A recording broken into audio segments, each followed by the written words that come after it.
വളരെയധികം സന്തോഷമുണ്ട്. പിന്നെ ഈ വേദിയിലിരിക്കുന്ന എല്ലാവർക്കും എൻ്റെ ഹൃദയം നിറഞ്ഞ നന്ദിയും കടപ്പാടും ഞാൻ ആദ്യമായിട്ട് അറിയിച്ചു കൊള്ളുന്നു. അപ്പോൾ ഞാൻ ഇച്ചിരി രംഗം ഇവിടെ കണ്ടപ്പോൾ തന്നെ എനിക്കങ്ങ് ഫീലിംഗ് ആയിപ്പോയി. ഞാൻ അന്ന് അവിടെ അനുഭവിച്ച അതേ രീതി തന്നെയാണ് ഈ പടത്തിന് ഇപ്പോൾ അതേപോലെ തന്നെയാണ്. പറയാനൊന്നും പറ്റുന്നില്ല.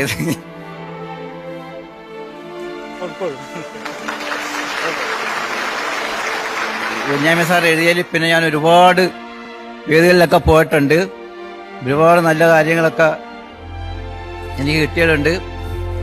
ഇങ്ങനെ ഇതുപോലൊക്കെ വരുമെന്ന് ഞാൻ ഒരിക്കലും വിചാരിച്ചിരുന്നില്ല. ഈ പടം ഇറങ്ങുമെന്നും മറ്റൊന്നും ഞാൻ ഒരിക്കലും വിചാരിച്ചിരുന്നില്ല.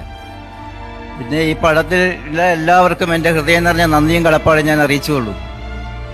അതാണ് നജീബ് അവിടെ മുന്നിൽ തന്നെ ഇരിപ്പുണ്ട്. കണ്ടുവോ? കണ്ട് അതുകൊണ്ട് എനിക്കങ്ങ് ആദ്യത്തെ ആ രംഗം കണ്ടപ്പോൾ തന്നെ എനിക്കങ്ങ് ഫീലിംഗ് ആയിപ്പോയി. അതേ ഞാൻ അവിടെ അനുഭവിച്ച അതേ രീതിയിലുള്ള ഫീലിംഗ്